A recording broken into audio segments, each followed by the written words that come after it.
welcome to our viewers from myself, Roberta Lepre from Weave Consulting, the CSR specialist, and also from my co-host, Nadia Pant, business consultant, for this latest edition of Insights Malta Ghana series. And for those who are joining us for the first time today, Insights is an initiative aimed at inspiring and supporting entrepreneurs through the sharing of knowledge and best practices, and also fostering cross-fertilization of ideas. And to enrich our discussion today, we have two very esteemed guests, Mr. Celestino Alvarez-Neira, Chairman of the European Business Organization in Ghana, as well as David Xuereb, the very dynamic President of the Malta Chamber of Commerce. Last but not least, our resident guest, Chris Butterfield-Elbridge from Evolve Limited. Welcome everyone, and thank you very much for finding the time to be here with us today. Thank you for inviting us. Perhaps, Mr. Alvarez-Neira, perhaps we can start with you. Would you like to tell us a little bit about the work of your organization and its mission and objectives? Sure, with pleasure. Well, thank you very much, Roberta. My name is Celestino Alvarez-Neira, and I'm presiding the European Business Organization in Ghana. EBO, European Business Organization, is a vast network of European chambers of commerce outside of Europe. We have today in the network 57 branches, out of which 11 are in Africa. So it's composed either of bilateral national chambers and sometimes also large European companies operating in the countries. The very interesting part of the EBO is that it's really composed of people that are operating from the field, companies and businessmen who are in the field, facing daily challenges, knowing the market extremely well, and being able to give a point of view and feedback to European institutions and European companies from a very practical, pragmatic point of view. This is the main advantage we have.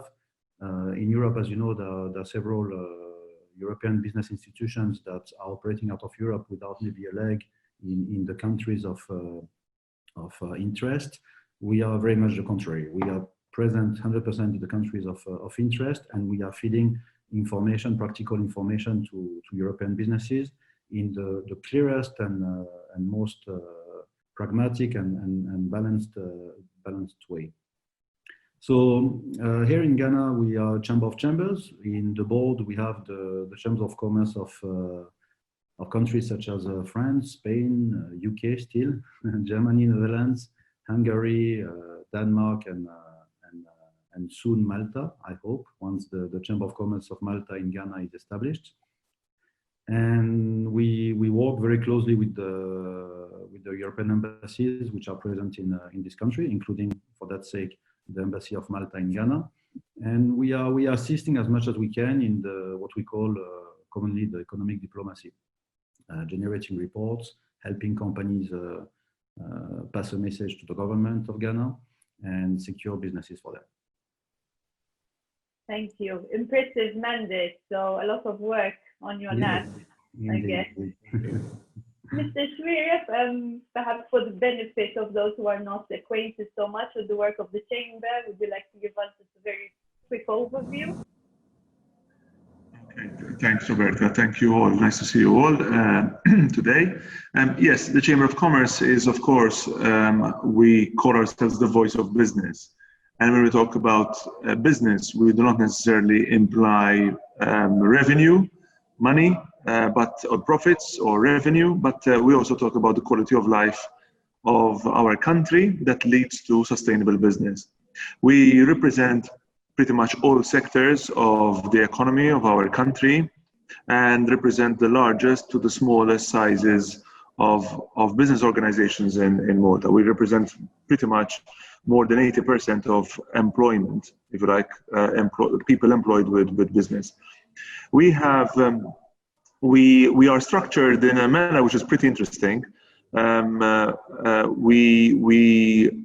representation is in the form of three verticals: the services area, the manufacturing area, and also the retail area. But then the real business of the chamber happens through horizontal thematics that focus on specific thematics, themes that are a priority for the sustainable development and maintenance of our economy. And that is generating a lot of energy coming not only from chamber staff, but also from the chamber members that contribute towards the thinking that is pretty much cutting edge and therefore drives and lobbies the country and its legislation in the appropriate direction. So of course, what we have been doing as of late, chamber is 172 years old here. I don't look 172, I know, but that's the age of the chamber. However, if I had to look at what happened in the last couple of months, we have been taking advantage, if you like, of a major disruptor, which is called COVID, it's clear. And rather than simply seek the interests of the business community and what we need to do to preserve what it is that was driving our economy, is also to think outside the box and to challenge the thinkers in our country, certainly the policymakers and the legislators, the politicians, to be able to make those necessary changes that will ensure that our economy remains at the top of its, at the edge, at the top of its course, keeping in mind that this disruptor has affected all other countries.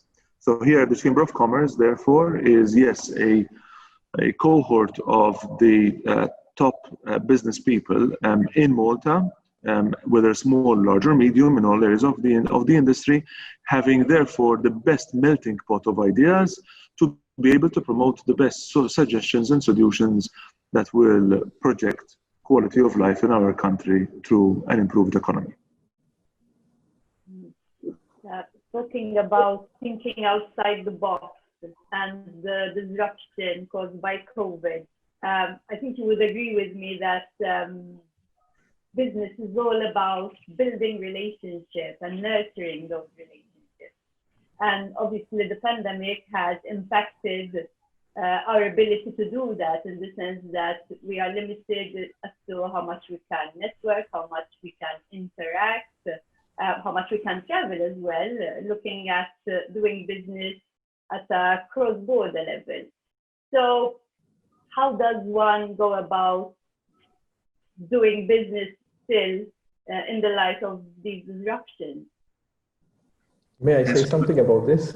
Okay, please. I wasn't sure how the question was focused at, so I was going about no problem. This is your way. I think as a business operating in both Malta and Ghana, I can give a practical view of how we are tackling it, what we're doing. First of all, there is what you exactly said. The physical presence with traveling is disrupted completely, which means that how do we be in the country with two things, digitally and through partners. Digitally, obviously, every company has to market itself and so on. We all know what we need to do. With partners, there comes the EBO, there comes the chamber, which obviously can help find the right people, can help make the connections. And actually, if we were thinking of this before, now it's accelerated. So for the people, I'm like-minded with David here, that COVID is an accelerator. Practically, it creates opportunities for us to internationalize and digitalize faster than our plans were before. Because now it is a necessity. It is not only a luxury or an additional thing. Now you need to do it. So that is how we as a business have been going about it. And I am sure that the Chamber of Commerce in Malta, as well as the BO, this is their mandate. This is what they do. They bring people together. They, lobby for them. So this is exactly the type of people and organizations that need to help businesses like ours thrive in both countries. Shall I? Go ahead. Okay, this is a really, really interesting subject. And I say interesting because I don't have a magical solution, but certainly very topical to consider, to discuss, be sensitive, and then address.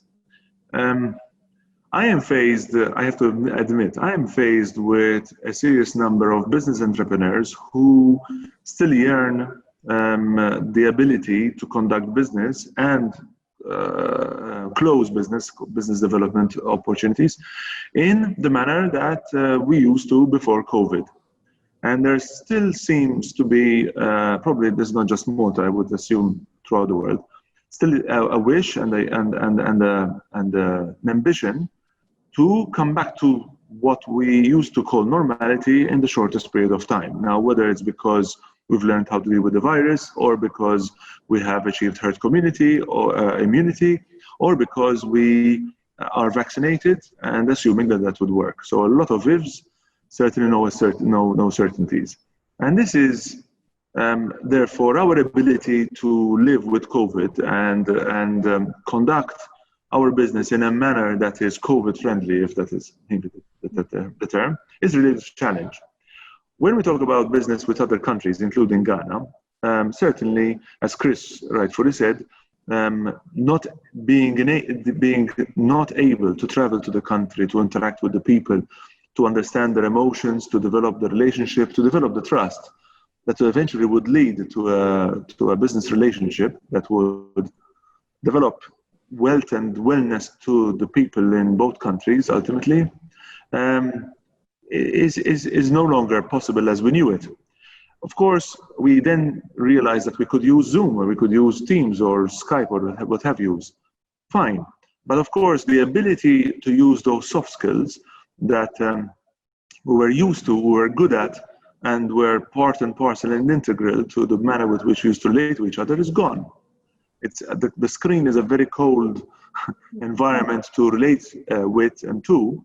It's great because you get a lot of things done, but a lot remains missing.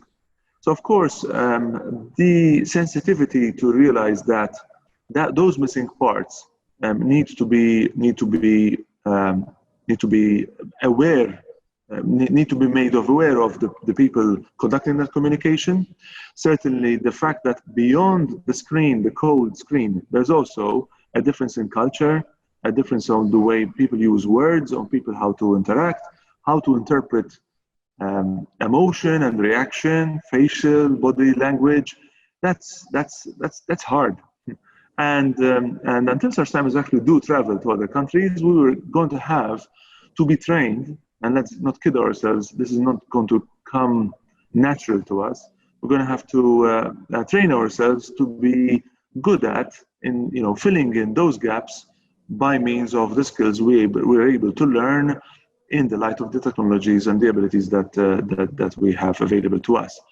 So when we talk about internationalization, apart from choosing which countries we work with, and as we all know, Ghana, through the Chamber of Commerce, through Trade Malta, and also through the priorities that our government is giving in the way we reach out. And thank goodness we are prioritizing our limited efforts to specific locations, and Ghana is one of them. And thanks to the ambassador in Ghana, Jean-Claude, who I salute from here, is doing a brilliant job.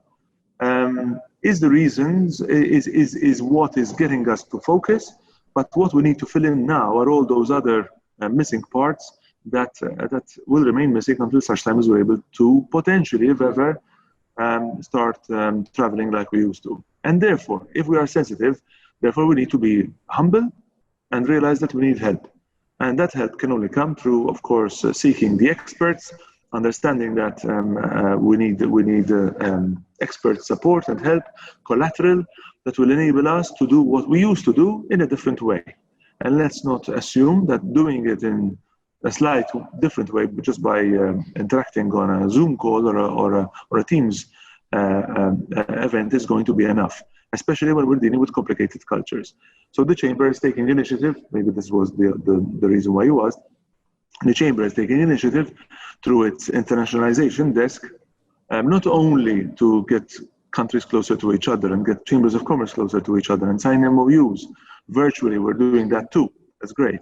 But we also need to support the people who actually close the business deals, the business development directors, the salespeople, and so on, to have whatever it takes to ensure that they are not missing out or not misinterpreting, if you like, the relationship that they are eager to develop to ensure that a business deal is actually closed and therefore the rest then follows.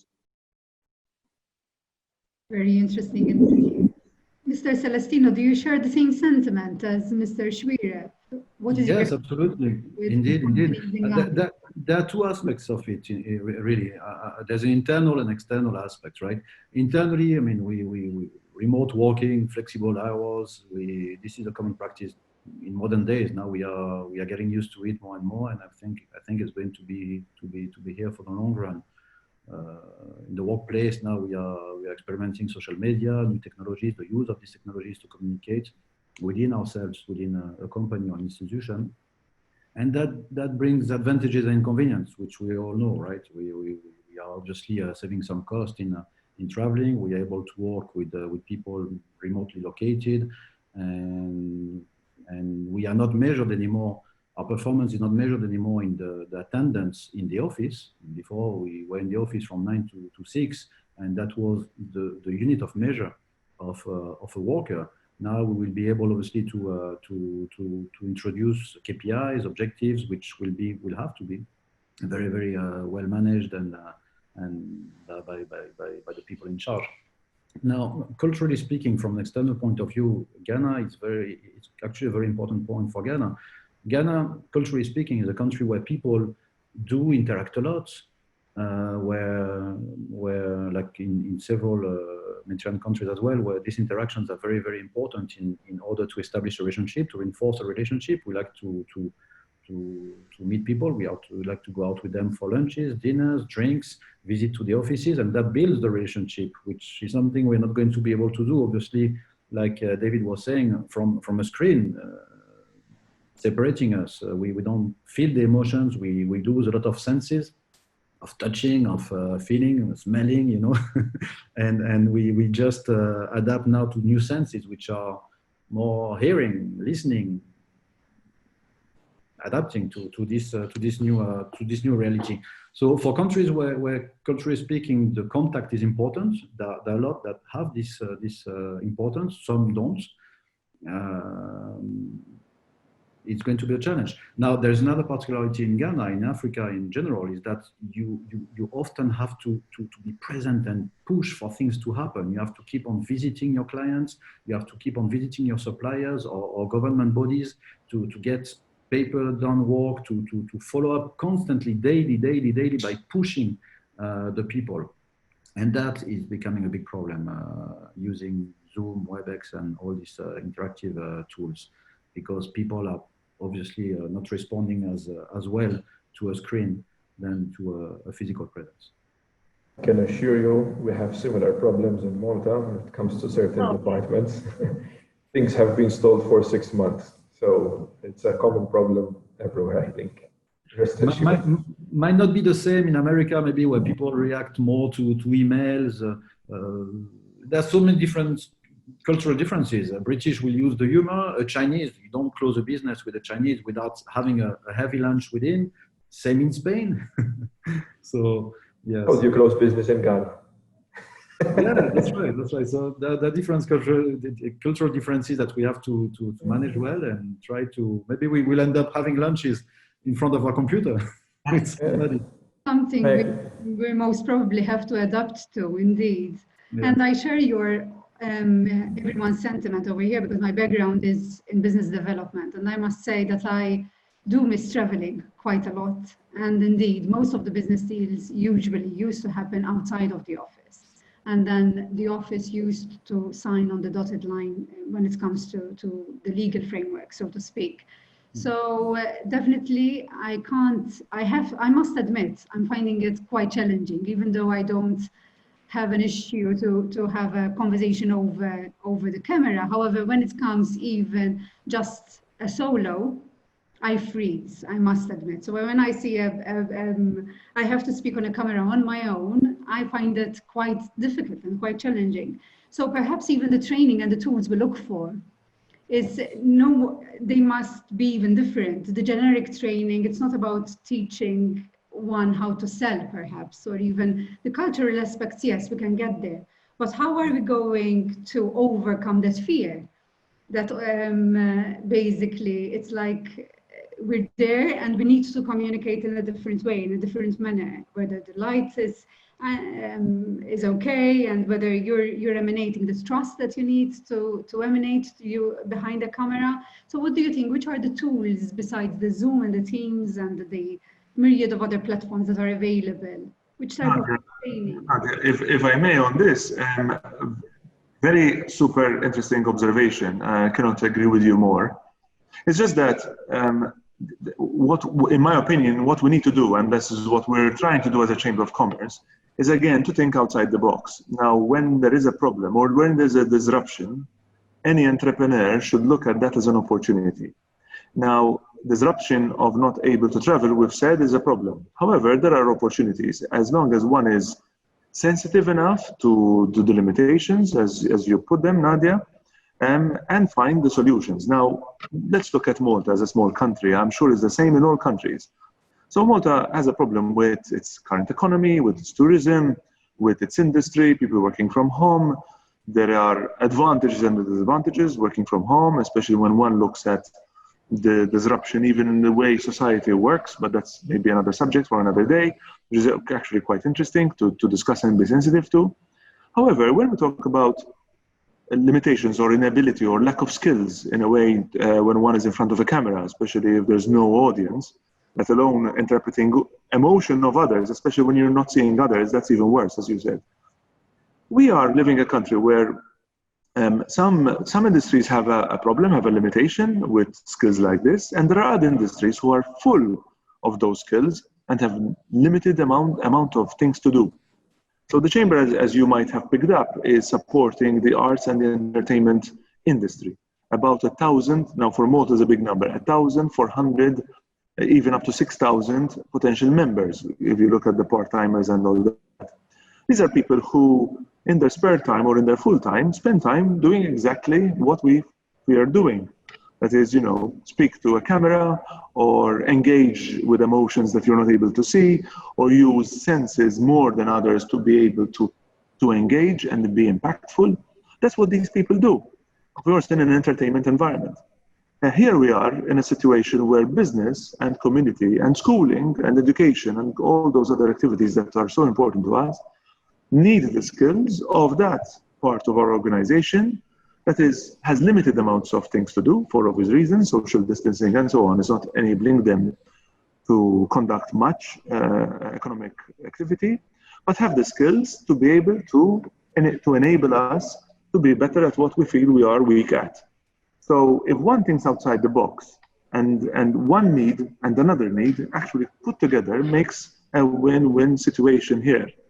All we need is our ability not to box industry up in certain ways, not to have CEOs, or CFOs or business development directors to assume that they will be doing or leading their businesses in the same way, be humble enough to understand where the limitations are, and seek the resources to address those limitations. And as I said, these limitations exist. What we're trying to do as a chamber is to try and voice these high-level opportunities for then individual businesses to connect up and eventually do business and ultimately up their game. This is really, really, really interesting. It's the same with people working from home and whether, Zoom or Teams or what have you, teleworking is enough. Some people think it's just a question of money and who pays for air conditioning, who pays for the chair, or who pays for health and safety. That is a very limited way of looking at what the real issues with teleworking is really about. Celestino, of course, rightfully pointed at CEOs and CFOs and managers being able to measure output not solely on the basis of time, but more on the basis of KPIs, as Celestino said. And that's where the difficulty is. We need to train our middle management, our management, to start to enable to trust their people, and they trust them because they know what to expect rather than simply looking at whether somebody's in at 8 and out at 4:30 or 5. That's easy. I mean, being able to measure output on a day-to-day basis, even if remotely, is harder, but that's what managers need to be trained at. Sorry, I want to stop here. Otherwise, I'll keep on. Indeed. Extremely interesting. Mr. Celestino, do you find the same similarities, perhaps, collaboration across industries, where one industry helping another, even in Ghana, within the Ghana context? Yeah, it's very much industrial. It's a focus on industry we need to have. We did the same with the chambers that are part of EBO. Some industries can actually manage the current situation. Some others can't, obviously. I mean, hospitality, tourism, there's nothing much we can do. We cannot get a tan on somebody through a screen. We cannot, we can eventually organize virtual visits, but that's quite limited. Some industries, of course, are seizing the opportunity to change the way they're working, and there are a lot of opportunities for them to do that. Ultimately, it will increase the communication skills of each person. It's not easy to be in front of a screen and speak during a few minutes without a two-way communication with a person, which happens in each physical interaction. We interrupt the other person, we comment, we have a body language that adds to the conversation or not.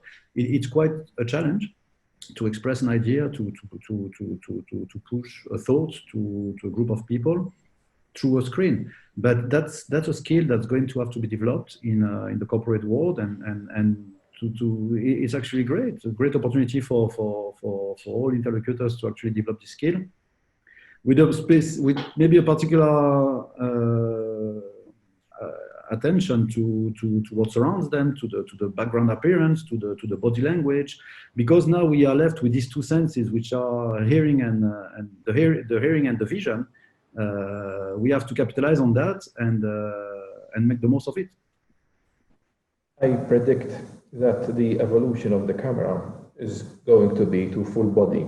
So rather than just seeing the face like this, it'll be like something, much further back, where you can see the body posture, where you can actually communicate with your entire body, which is very important. Maybe a room view, who knows, with a headset and you can walk around, But this can be done today. The technology exists. Why not? I mean, my kids go to school and the teachers have been given a headset and a webcam. And all the teachers are going to transmit live the entire lessons of the day. So all the students who cannot go to the school will still see their teacher, hear their teacher with the headset, live, real time, from the morning to the evening. Why can't we do it in a meeting? Yeah. And we're not far, Christopher, to having virtual meeting places as well. I guess this meeting in a couple of years maybe would be in a virtual meeting room, where, as you said, we will be wearing masks, having some screen on the eyes, and we'll have a view of the entire body of each person in a context, in a room that probably will come very soon. Yes. Yes, 100%. I agree, and it's needed, because what the points that were raised were spot on. You communicate. 80% of the communication is not the spoken word. We all know that. It's given. So it's the context, the body language, the posture, everything, Unfortunately, the touch still, we cannot do it for now, but I'm a person who communicates a lot through touch. It's been a big problem for me through COVID. But long story short, I think there's another version and another add-on to what David was saying. I loved hearing the arts skill sets being brought into the business picture. I love it because it creates synergies and a new way of doing things. In fact, I took notes even, to invite arts people to train us in drama, new ways of communication and expressions. It's fantastic, definitely. Another point I would like maybe to just point out without taking too much time is completely different, but it also brings two different types of businesses together. One is the cash-rich business, typical cash-rich business that has seen its business decimate, which is hospitality. So hospitality are still sitting, some of them, on piles of cash, and they cannot do anything with them. And then there's other businesses that, like, SMEs that still are going on. They have a niche market, they have a captive market, but their customers, or them, they don't have enough resources or access to finance because of all the due diligence and KYCs and what's not now. So imagine someone who needs cash, someone who has cash. This guy has business, this guy has no business. Bring them together, use this cash, use this business, and create, strengths and synergies for them too. So the arts, cash rich, cash poor, some has bring everything together, and the chambers and the art perfectly perfect melting pots where these come to cluster together as functional, new functional business units. That's my comments on that. Chris, I think this is extremely interesting, also because there is research which points to the fact that adequate communication skills are, let's say, a necessary prerequisite to attract investment. So when investors sort of assess where they're going to put their money, so to speak, proper communication skills, including verbal communication skills, are one of the criteria which determine the success or otherwise of that collaboration. So I think it's very interesting how the two aspects can actually come together. Touching just a little bit upon what has already been mentioned, the issue of intercultural sensitivity and how challenging that is through digital means. How are we going to go about this? Because I think on a face-to-face basis, we are all relatively sensitive to these differences, and we all prepare ourselves to be able to adequately cater for these differences. But do we forget that we have these differences when we're behind the screen? On the score, we have been talking about intercultural preparedness for quite a while now, and this was before COVID. And this was not really about intercultural connection, because we are going to have to communicate with our international counterparts on Zoom or Skype or Teams, whatever. It was because Malta has, for the last serious number of years now, become seriously cosmopolitan, with people from different races, different religions, different countries, different beliefs, and different work ethics, ethical standards.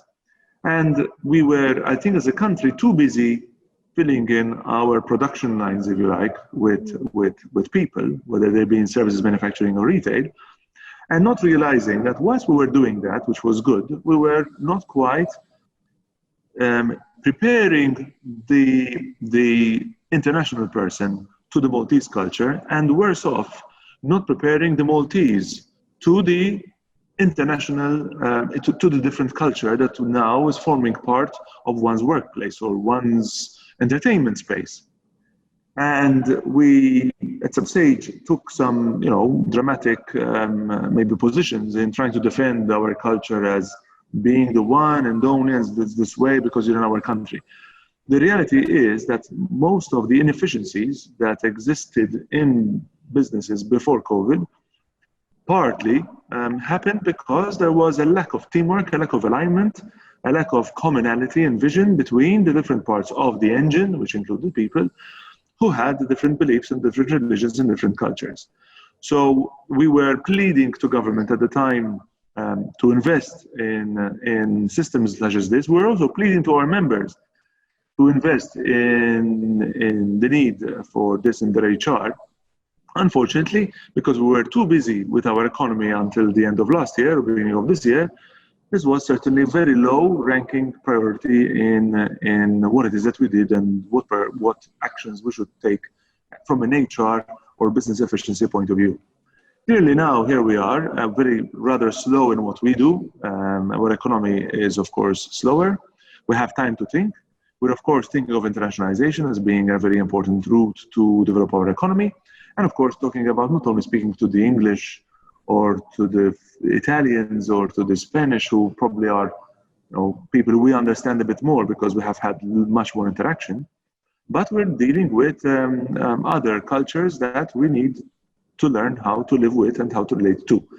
And of course, doing it over a medium, which is way harder than doing it interpersonally. So the need is there, even if we're ever jabbed and ever vaccinated and therefore immune to COVID, and COVID is part of our history books, let's say. I doubt this was going to happen, but let's say that's going to happen.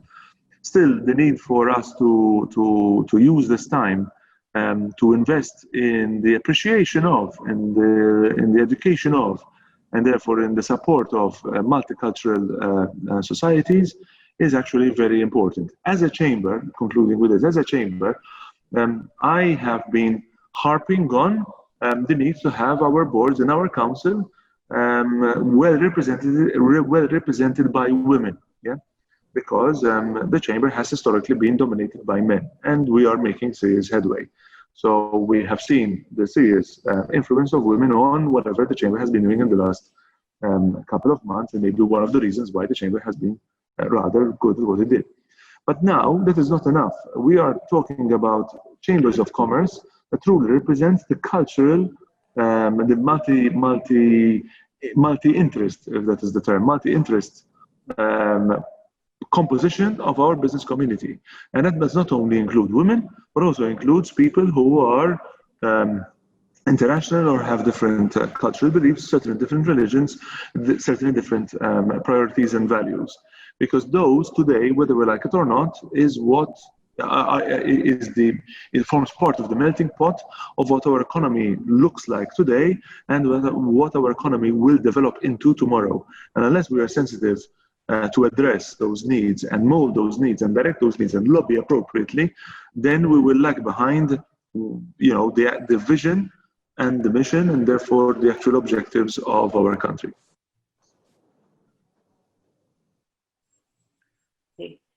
Mr. Alvarez, I think this element of intercultural preparedness is very much present in the work of your organization.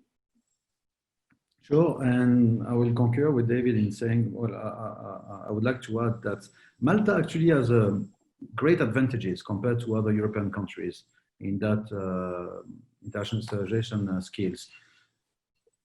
When your minister came to Ghana a few months ago, the Minister of Economy, Mr. Silvio, he stated something that surprised me. I didn't realize that you are now the only country in Europe that use English as an official language now that the Brexit has happened, right? Oh. That's the language, obviously, of international business, the most commonly used, and you know how to use it much better than other countries where it becomes, where it is a second language. You have your cultural melting pot, surely. I think you are very open to international business, much more than other countries. I'm thinking of France. I'm a French. It's not a criticism or anything, but French people, when they export themselves, you recognize them easily. It's hard for them to change their accents. They are coming from a very strong cultural frame sometimes that makes the interaction with other people very difficult. In Spain, we don't speak very friendly English. Our accent is very strong. It's sometimes difficult to get understood.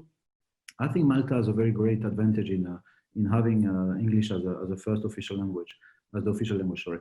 You also are in a very geostrategic position. You are in the middle of, you are at the center of Europe, Middle East, Africa, open to these three regions with great ambitions and possibilities.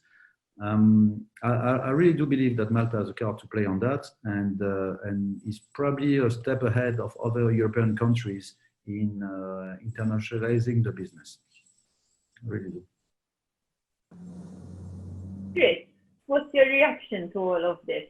You're nodding, so I'm assuming you're agreeing. I am agreeing. I've traveled to Ghana many times, and I found a culture where I could interact immediately. This is from experience. I felt at home from day one. We have a similar value system. We speak English, so both countries as a second language, as was mentioned, and I found it extremely easy.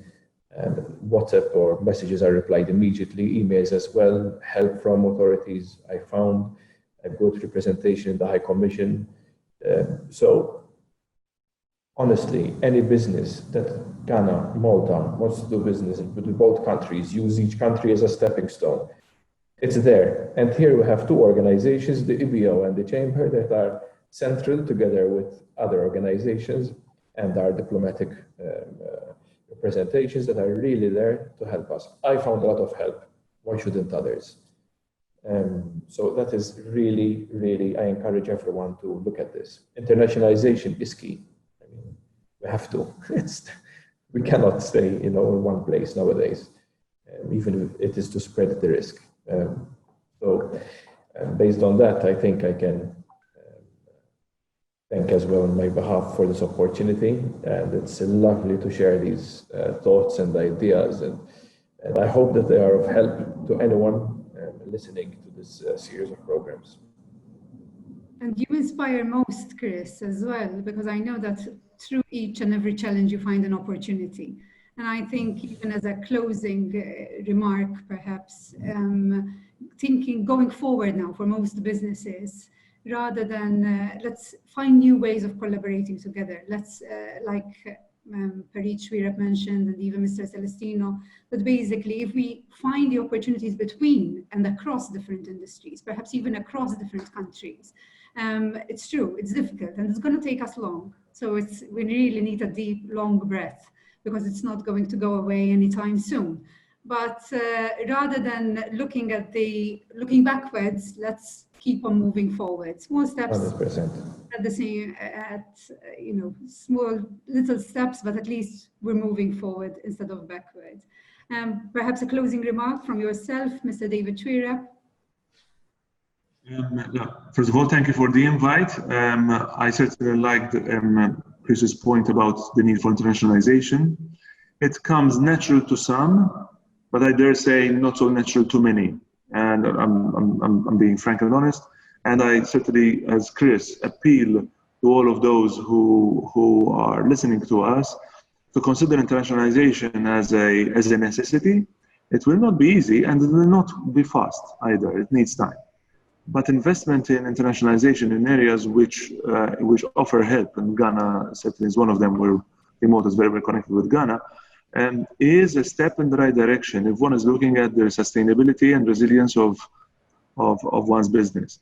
Without that, assuming that business growth is going to happen solely from local consumption is very short-lived. And we need to steer away from the comfort of the very strong economy we enjoyed over the last 5 to 6 years, and look at the need of us being able to use technology, but also to reach out to all those many more opportunities out there in a manner which is supported. And that's why Trade Malta is there to support businesses do exactly that. That's why the Chamber of Commerce is there. Trade Malta is the partnership that we have with government, so we're really pretty much in that. And any time spent in the investment in internationalization, although sounding daunting and maybe difficult in the beginning, is actually quite an interesting route. It's actually enriching to any person, and very positive when one is able to break ground and sign the first deal, the first contract. After that, after having broken into the relationships and developed the trust levels that one expects with the support of the people that matter, then it becomes a truly enriching and positive experience. Looking back, one would not want to think any other way. Thank you, Xuereb. Mr. Celestino. Well, very much willing and happy to assist in the trade relations between Ghana and Malta. You are very lucky here. You have a very good Chamber of Commerce of Malta and Ghana. You have a great ambassador, Jean-Claude, who is doing an excellent job. He knows the country so well. He is of help for sure for any trade activities that Malta may have in Ghana. The business forum that happened a few months ago was extremely positive and conclusive. The first contact and trust was taken effectively physically. Now we have to build on that with the tools we have, with virtual communications and follow up using electronic tools. This is what we are left with, and hopefully we'll use that to the best. We'll increase our skills in that, and we will be able to close business in the same way we used to call it, to close it when we were using all our senses. Thank you very much. Thank you, everyone. Thank you for accepting our invitation. Thank you, Roberto. Very much to you. Pleasure. Thank you for joining us this afternoon. There are challenges that also precede COVID. Businesses that do not adapt to changing situations, they fall down. Ghana always offers opportunity to the outside world.